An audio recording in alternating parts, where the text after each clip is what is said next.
Guys I am back. আমি এইমাত্র দেখে এসেছি বেস্ট বাংলা সিনেমা অফ 2024 এবং এই ভিডিওটা আমার লাইফের সেরা ভিডিওগুলোর মধ্যে একটা হতে যাচ্ছে। তোমরা জানো আমি কার সিনেমা দেখতে গেছিলাম? দ্য এক অদ্বিতীয়ম লিডিং মোস্ট হিরো বনি সেনগুপ্ত। সিনেমা বানানোর পারপাস কি? মানুষের মধ্যে থেকে ইমোশন ইভোক করে নিয়ে আসে, এবং আমার মনের মধ্যে যে ইমোশনগুলো ইভোক হয়েছে সেইগুলো এইবার আমি প্রকাশ করব। এবং মায়েরই বলছি, এইরকম ডিটেল রিভিউ তোমরা বাবার জীবনে কোনোদিন কোথাও দেখোনি। দেখো, সিনেমাটার ট্রেলার দেখে তোমাদের মনে হবে যে এইটা মেবি একটা থ্রিলার সিনেমা। একটা কিচেন রয়েছে, একটা ছেলে রয়েছে, তার একটা ডার্ক পাস্ট রয়েছে, তাকে পলিটিশিয়ানরা এসে বলছে এই তুমি হোটেল বন্ধ করে দিয়ে চলে যাও। এইবারে ছেলেটা রহস্যময়ভাবে হাসছে। আর আমরা এমন একটা জেনারেশন যারা আমরা মোটামুটি ক্যানিবালিজম নিয়ে অনেক রকম ফিল্ম ওয়েব সিরিজ অলরেডি দেখে দিয়েছি, কিন্তু তাতে কি হয়েছে?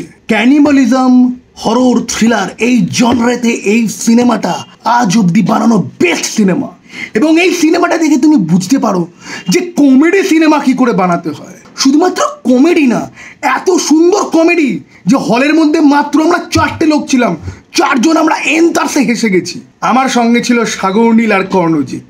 আমরা 3জন বাদ দিয়ে যারা রিভিউ করি তারা বাদ দিয়ে হলে ছিল আর মাত্র একটা লোক, আর সেই কাকা যে টিকিট চেক করে লোককে জায়গায় বসায়। আর জায়গায় বসে কি হবে ভাই, হল ফাঁকা, যেখানে খুশি সেখানে বসো। বলতে পারি যে one of the leading most hero. সিনেমার গল্পের ব্যাপারে বলে দিই, একটা মধ্যবিত্ত বাড়ির ছেলে আছে যার জামা লাস্ট 4টে সিনেমাতেও বনি যা জামা পড়েছিল এই সিনেমাতেও সেই জামা পড়েছে, ঠিক আছে? বনি ইজ দ্য হিরো। এবং শুধু জামা নয়, সোয়েটার। ভাই জামার ওপর সোয়েটার পরছে, আবার কখনো কখনো সোয়েটার পরছে না, আবার কখনো কখনো অ্যাপ্রন পরছে, আবার কখনো কখনো অ্যাপ্রন পরছে না। তুমি দেখে বুঝতেই পারবে না এটা গ্রীষ্ম না বর্ষা না শরৎ না শীত না বসন্ত। বসন্ত বলতে মনে পড়লো যে এই যে মধ্যবিত্ত বাড়ির ছেলে যে একটা রেস্টুরেন্ট খুলে নিজের জীবন আর জীবিকা অতিবাহিত করার চেষ্টা করছে। যাই হোক, আমি বাংলা ভাষা ভুলে গেছি ভাই। এরকম বেস্ট সিনেমা দেখলে পর সব কিছু ভুলে যাওয়াই স্বাভাবিক। তার জীবনে আসে একটি মিষ্টি মেয়ে, তার নাম প্রিয়াঙ্কা, অ্যাক্ট্রেসের নাম প্রিয়াঙ্কা, চরিত্রের নাম নিহারিকা। এবং সাগর নীল তার একটা ভিডিওতে বলেছিলেন না ব্যাড নিউজে, যে মানুষ তো হর্নি হয়, কেউ কেউ হচ্ছে কি এক্সট্রা হর্নি। ঠিক সেরকম আমরা এই সিনেমাতে এক্সট্রা হর্নিনেস দেখতে পাই। কীরকম? হিরোইনের সঙ্গে দেখা হয়েছে, হিরোইন কথা বলতে পারে না, আমতা আমতা আমতা করে। আমি যেরকম তোতলাই, হিরোইন আমতা আমতা করে, কারণ তার একটা ট্রমা রয়েছে, অ্যাংজাইটি রয়েছে। অনেক লোক দেখলে ঘাবড়ে যায়, কিন্তু হিরোইনকে দেখার পর রাত্রিবেলা ঘুমিয়ে ঘুমিয়ে স্বপ্ন দেখে, কি গো তুমি যদি আমার সাথে কথা না বলো আমি বুঝবো কি করে যে তুমি আমাকে ভালোবাসো। এবং এটা একটা ড্রিম সিকোয়েন্স। ট্রেলারের মধ্যে এই সিনটা ছিল, কেউ কেউ ভাবে স্পয়লার, আরে ট্রেলারে ছিল এই সিনটা ভাই। It is the dream sequence of this decade. Extra Horne লোকেদের এরকম হয়, একটা মেয়ের সাথে আলাপ হলো, পরের দিনই ঘুমিয়ে ঘুমিয়ে ভাবছি সেই মেয়েটাকে আমি বলছি, ওগো তুমি কথাটা বললে কি করে বুঝবো যে আমাদের টাইটানিক ডুববে না ভাসবে, ডুববে না ভাসবে। তো যাই হোক, রবিনস কিচেন, সেখানে কাজের লোক মাত্র 4টে, 4 বন্ধু, 3টে ছেলে একটা মেয়ে, অনুভব, রবিন, সোহেল আর নিহারিকা। তো হিরোইনের প্রবলেম হচ্ছে কি, হিরোইন আমতা আমতা করে কথা বলে।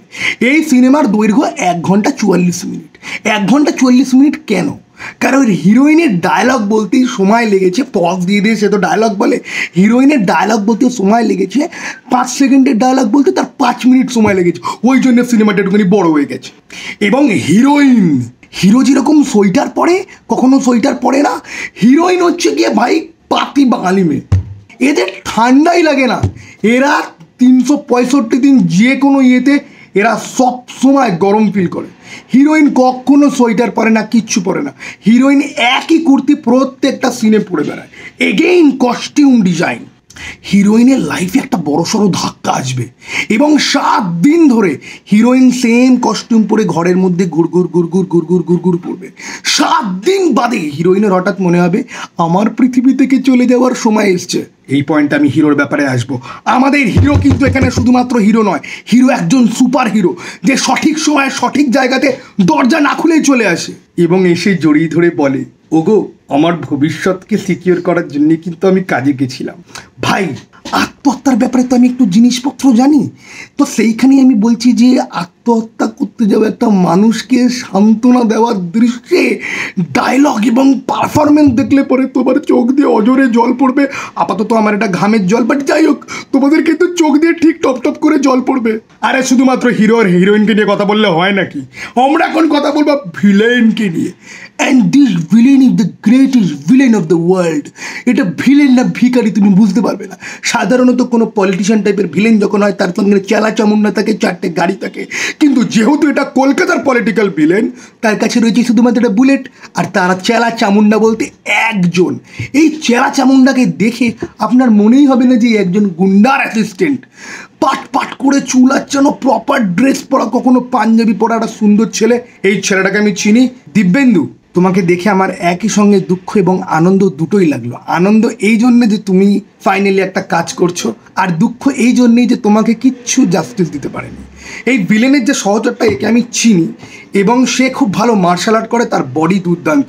কিন্তু তাই বলে আপনারা ভাববেন না কিন্তু যে এই সিনেমার মধ্যে অ্যাকচুয়ালি অ্যাকশান রয়েছে, যেটা আমি ভাবছিলাম যে হতেই পারে। বনি কিন্তু বরবাদে অ্যাকশান করেছে।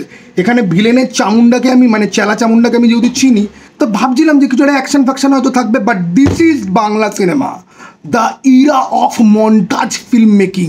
কোনো সিন নেই, কোনো সিকোয়েন্স নেই, শুধু স্লো মোশনে কয়েকটা ছবি নিয়ে বিরল মার্কা একটা ফুটেজ মার্কা একটা স্টক বিজিএম লাগিয়ে ছেড়ে দিয়ে বলবো, এই this is the climax and this is film making. But film মেকারের এখানে একটা মানে চলচ্চিত্র পরিচালকের গেস্ট অ্যাপিয়ারেন্স রয়েছে। He is the most handsomest film maker in this Bangla industry working right now. এবং তার নাম বাপ্পা। আমার নাম বাপ্পা, এবং বাপ্পা না, কেউ কেউ বাপ্পা না বলে, কেউ কেউ বাপ্পা বলে। আমি তো প্রথমে ভাবছি এ কি, আমি তো কোনো সিনেমা পরিচালনা করিনি, তাহলে পরিচালকের জায়গায় আমার নাম কেন দিচ্ছে? তারপর বুঝলাম যে ডিরেক্টর আর আমার নামের মিল রয়েছে, বাপ্পা। তো যাই হোক, আমরা ভিলেনের কথায় আসছিলাম, ভিখারি ভিলেনের কথায় আসছিলাম। এই ভিলেনের নামটা হচ্ছে কি গ্রেটেস্ট নেম এবার। ভিলেনের নাম অরিত্র। তোমরা বাবার জীবনে কোনোদিন কোনো সিনেমাতে ভিলেনের নাম শুনেছো অরিত্র? ডিরেক্টর, তোমার কি অরিত্রকে নিয়ে কোনো প্রবলেম রয়েছে ডিরেক্টর? কারণ ডিরেক্টরের নাম বাপ্পা যেটা আমার নাম, আর ডিরেক্টরের সিনেমাতে ভিলেনের নাম অরিত্র যেটা। ওকে, নো কন্ট্রোভার্সিস এগেইন, বাট সিনেমার ভিলেনের নাম অরিত্র। ভাই, কে বলেছে ভিলেন মানেই তার নাম একটা ভারী ভারী হতে হবে? কে বলেছে ভিলেন মানেই তার নাম শুনে তোমার ভয় লাগবে? ভিলেনের নাম অরিত্র হতে পারে না, হতে পারে না অরিত্র ভিলেনের নাম। এবং সেই ভিলেন খালি কথায় কথায় একটাই কথাই বলে, এভিকশনের নোটিশ পাঠিয়ে দেবো, এভিকশনের নোটিশ। রেস্টুরেন্ট খুললো, ভিলেন এলো, বললো 14 দিনের মধ্যে বন্ধ করে দে। তারপর রেস্টুরেন্ট 3 মাস ধরে চললো। কি করে? দেখো ভাই, বেস্ট বাংলা সিনেমা বলেছি, কি করে সেটা জানতেও তোমাকে হলে গিয়ে কিন্তু দেখতে হবে। হ্যাঁ, এবং ভিলেনের মধ্যে আরও কিছু বৈশিষ্ট্য রয়েছে। ভিলেন পলিটিশিয়ান, কোন ধরনের ভিলেন বুঝতে পারা যায় না, পার্টি অফিস দেখতে পাওয়া যায় না। আমি যেরকম ঘরের মধ্যে ক্যামেরার সামনে কালো চশমা পরে ভিডিও বানাই, ভিলেন সেরকম রাত্রিবেলা ফ্যাটফ্যাটে রাত্রিবেলা লাল টুকটুকি চশমা পরে ঘুরে বেড়ায়। দেবদা লাল জুতো পায়ে দিয়ে ঘুরে বেড়াতো, ভিলেন লাল চশমা পরে ঘুরে বেড়ায়। এবং ভিলেন দিনের বেলা ওপেন রাস্তার মধ্যে বসে মদ খায়, তাও অন্যের পয়সায় কিনে আনা ভিলেন। কত বড় ভিখারি ভিলেন চিন্তা করো। ভিলেনকে একটা লোক পয়সা দিতে আসে, একতারা নোট দিয়ে চলে যায়। এদিকে ভিলেনের সহচর তাকে ভিলেনকে খবর দিচ্ছে, তাকে এক সুটকেস ভর্তি পয়সা দেয়। এই জন্যই এই ভিলেনটা এই সিনেমার মধ্যে ভিখারি ছিল। যেখানে ভিলেনের ইনফরমারকে এক সুটকেস ভর্তি টাকা দেওয়া হচ্ছে, সেখানে ভিলেনকে মাত্র একটা টাকার তোড়া দেওয়া হচ্ছে। এবং ভিলেন সেটাকে নিয়ে এমনভাবে শুকছে যেন রবিন্স কিচেনে রান্না করে চিজি তন্দুরি চিকেনের ফ্লেভার। গরিব ভিলেন আর মধ্যবিত্ত হিরো, আর তার সাথে আমতা আমতা করে থেমে থেমে অ্যাংজাইটিতে ভোগা হিরোইন। খালি ভাবো, the deadliest of the deadly combination. তোমরা ভাবতে পারবে না এই সিনেমার মধ্যে ইনফ্লুয়েন্সার ফুড ব্লগারদেরকে পোকিং করার মতো সিন আছে। কিন্তু কোনো ফুড ব্লগার এই সিনেমাটা যদি দেখে ফেলে না, সে তো সিনেমাটাকে পুরো মানে ধুয়ে রেখে দেবে। কারণ বলছে চিকেন চিজ তন্দুরি, কিন্তু বানাচ্ছে চিকেন স্টেক। কোনো সিনে মনে হচ্ছে ওটা চিকেন স্টেক না, লম্বা করে আলুর ওপরে একটা চিজি সস দিয়ে দিচ্ছে। আর ভাই, হিরো বলে সে নাকি তার মায়ের থেকে একটা ডিশ শিখেছে। তার মা বানিয়েছিল মাটন কষা, কিন্তু হিরো বানাচ্ছে চিকেন স্টেক। হঠাৎ করে চিকেনটা রেডমিট স্টেকে বদলে গেল। বাট ভাই, যেহেতু আমি স্টেক চিকেন কি আর গ্রিল চিকেন কি আর চিকেন কষা কি এটার পার্থক্য জানি, যেহেতু আমি বাড়িতে নিজে চিকেন স্টেক বানিয়ে মাঝে মাঝে খাই, যেহেতু আমি মাঝে মাঝে দোকানে গিয়ে গ্রিল চিকেন অর্ডার করে খাই, তাই আমি একটাই কথা বলতে পারি, এই ডিরেক্টর ব্রিলিয়ান্ট কাজ করেছে। চিকেন চিজ তন্দুরিতে তন্দুরি তোমরা কোনোদিন দেখতে পর্যন্ত পাবে না। চিকেন নিয়ে গ্রিল করা যে কড়াইগুলো হয় না, যেগুলোর মধ্যে দেওয়া থাকে, তার মধ্যে এপিট ওপিট করলেই হয়ে যাচ্ছে চিকেন চিজ তন্দুরি। আর চিজ এখানে মেল্টেড চিজ, ওকে, এরকম নয় যে চিজের স্লাইস রেখে ওপর থেকে ফায়ার মারা হচ্ছে। চিজকে পুরো মেল্টেড বাটার করে সেটাকে চামচে নিয়ে ডালা হচ্ছে, সাদা রঙের পুরো পায়রার গু, আর তার সঙ্গে সটেড ভেজিটেবলস। মায়েরই বলছে সিনেমাটা দেখে আমার খেতে পেয়ে গেছে। বাড়িতে এসে বাবাকে জিজ্ঞাসা করলাম, বলছে শুধুমাত্র চিকেনের ঝোল আর মাছের ঝোল রয়েছে। মাছে দেখে এলাম চিকেন চিজ তন্দুরি, এখন আমাকে রুই মাছের ঝোল আর মুরগির মাংস দিয়ে ভাত খেতে হবে গাইস। দুঃখ, এই সিনেমার ভিলেন যত বড় ভিখারি, তার থেকেও বেশি বড় ভিখারি তো আমি। তো এই সিনেমাটা কেন বেস্ট? কারণ এই সিনেমাতে ব্যাঙ্গালোর শহরকে দেখানো হয়েছে। এবং ব্যাঙ্গালোর শহর মানে কি? তোমরা ভাবো যে ব্রিজ, ইন্দিরানগর, বিটিএম, মারাথাল্লি, না। ব্যাঙ্গালোর শহর মানে একটা বিল্ডিং যেটার দেয়ালে লেখা রয়েছে 529। ওই 529 লেখার সামনে হিরোর আর হিরোর বন্ধুর 529 বার শট নেওয়া হয়েছে। একটা দারুণ সিন ছিল, একটা ছোট্ট সিন বলছি। দোকানের মধ্যে কাস্টমার বসে রয়েছে, আই মিন রবিন্স কিচেনের ক্যাফেতে একটা কাস্টমার বসে রয়েছে, তাকে কেউ খাবার সার্ভ করছে না। সে বলছে, দাদা এত দেরি কেন হয়ে গেল? দোকানে কিন্তু মাত্র 4খানা স্টাফ, আমি আগেই বলেছি, হিরো, হিরোর 2 বন্ধু আর তার হিরোইন। কিন্তু দুজন পাশেই, কাস্টমারের পাশেই বসে গল্প করছে। একজন উঠে দাঁড়িয়ে বললো, দাদা আজকে স্টাফ একটুখানি কম আছে, আমি বানিয়ে দিচ্ছি। চিন্তা করো, এইরকম করলে কিচেন চলবে? চলবে না কেন? বেস্ট বাংলা সিনেমার মধ্যে সব কিছু চলতে পারে, রবিন্স কিচেনও চলবে। হিরো যেই জামার উপর অ্যাপ্রন করে রান্না করে, সেই জামা পরেই হিরো আবার রাস্তায় ঘোরে, অনেকটা আমারই মতো। এই গন্ধওয়ালা টি শার্ট পরে আমি ভিডিও বানাচ্ছি, এই টি শার্ট পরে আমি অফিসেও যাবো, এই টি শার্ট পরে আমি সিনেমাও দেখতে গেছিলাম, সাগর নীল সাক্ষী আছে। মধ্যবিত্ত ছেলেদের লাইফের যন্ত্রণাকে এই সিনেমার মধ্যে দিয়ে বাপ্পা নামের পরিচালক যেইভাবে তুলে ধরেছে, আজকে আমার নাম বাপ্পা বলে আমি রীতিমতো গর্বিত অনুভব করছি। তবে আমার একটা দুঃখ রয়ে গেল, এই যে রবিন্স কিচেন, কখনো এই ক্যাফেটার একটা শর্ট দেখালো না। সামনে লোকে বসে খাচ্ছে, একই লোকের বসে খাওয়ার ফুটেজ। ধরো প্রিয়াঙ্কা সরকার সিনেমার শুরুতে যাদেরকে খেতে দিয়েছিল, যাদের সাথে কথা বলেছিল, যদিও কথা বলেনি, montage film making, slow motion sequence, আমরা দেখতে পাচ্ছি সমস্ত কিছু হচ্ছে স্লো মোশনে। ওই সেম ফুটেজ সিনেমার মধ্যে আরও 2-3 বার ইউজ করা হয়েছে। কিন্তু আমরা একটু রবিন্স কিচেনের ভেতরটা বাইরেটা পরিষ্কার করে দেখতে পেলাম না, যেটাকে নিয়ে এত মারামারি, এত ধরাধরি। কিন্তু বেস্ট সিনেমাতে সেট ডিজাইনের কি দরকার? বেস্ট সিনেমাতে কস্টিউমের কি দরকার? বেস্ট সিনেমাতে লজিকের কি দরকার? বেস্ট সিনেমাতে প্লটের কি দরকার? বেস্ট সিনেমাতে পারফরমেন্সের কি দরকার? বেস্ট সিনেমাতে ডায়লগের কি দরকার? বেস্ট সিনেমাতে সিন স্টেজিংয়ের কি দরকার? কোনো কিছুরই দরকার নেই, কারণ this is the best. Why this is the best? কারণ বাংলার লিডিং মোস্ট হিরো। এবং উত্তেজনা কমই বলছি, সত্যি সত্যি বলছি, আমি যখন আর্চিস গ্যালারি দেখেছিলাম, যেই সিনেমাটার আমি আজও প্রশংসা করি, আমি মনে করেছিলাম সত্যি সত্যি ওটা প্রজাপতির থেকে ভালো। আজকে দেখে আমি বলছি যে শুভ বিজয়া, ডালবাটি চুরমা এবং এফআইআর তো অস্কারের বাবা দেওয়া উচিত ছিল। এফআইআরকে, বরবাদকে তো Oscar to the power infinity দেওয়া উচিত ছিল। শুভ বিজয়াকে তো 4টে অস্কার দেওয়া উচিত ছিল, ডালবাটি চুরমাকে 5টা, আর আর্চিস গ্যালারিকে তো আমি নিজে 10টা অস্কার বানিয়ে দিয়ে দেবো এই সিনেমাটার সামনে। দেখো, টেকনিক্যালি বাজে সিনেমার একটা বৈশিষ্ট্য থাকে হচ্ছে কি, অ্যাটলিস্ট সেট ডিজাইন আর কস্টিউম ডিজাইনটা প্রপার হয়। কিন্তু বেস্ট অফ দ্য বেস্ট সিনেমার বৈশিষ্ট্য হচ্ছে গিয়ে সেগুলোরও কোনো দরকার নেই। ভিলেন ফোনের মধ্যে দেখে যে মেয়েদেরকে পেটানো হচ্ছে এবং খ্যাক খ্যাক করে হাসে। ফাইনালি ভিলেন যখন কোনো মেয়েকে তুলে নিয়ে যায়, তখন সেই মেয়েটাকে ঘরের মাঝখানে বসে সেলফি তোলে আর হা হা করে হাসে।